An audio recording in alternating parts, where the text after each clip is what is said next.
కరివేపాకు ఫ్రిడ్జ్ లో పెట్టకుండానే తాజాగా ఉండేందుకు ఏం చేయాలి? ఇప్పుడు చెప్పినట్లుగా చేస్తే నెలలు గడిచినా ఫ్రెష్ గా ఉంటుంది.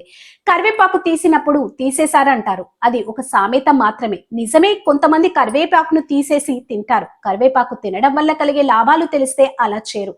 అందుకే ఈ మధ్య కాలంలో చాలా మంది కరివేపాకును కూడా ఇష్టంగా తింటున్నారు. దీంతో ఈ ఆకులకి కూడా డిమాండ్ పెరిగింది. ఎక్కడున్నా సరే కరివేపాకు కాడల్ని తీసుకొచ్చి వారానికి సరిపడా స్టోర్ చేసుకుంటున్నారు.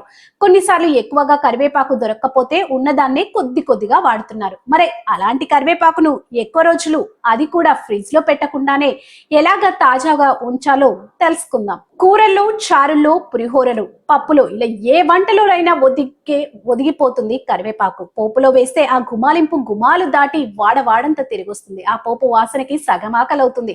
కేవలం వాసన రుచి మాత్రమే కాక కరివేపాకు తినడం వల్ల జుట్టుకి బలం, ఆరోగ్యానికి ఆరోగ్యం. చాలా మంది సైడ్ ఇంగ్రీడియంట్ గా కాకుండా మెయిన్ వంట పదార్థంగా మార్చి దాంతోనే పచ్చళ్ళు, పొడులు చేస్తున్నారు. దీంతో నిన్న మొన్నటి వరకు సైడ్ క్యారెక్టర్లా తీసి పారేసే కరివేపాకు ఇప్పుడు మెయిన్ క్యారెక్టర్ అయిపోయింది. అబ్బా, కరివేపాకుకి కూడా ఇంత సీన్ ఉందా అనుకోవద్దు. ఉందండి బాబోయ్. చాలా మంది కరివేపాకు విదేశాల్లో దొరకదు.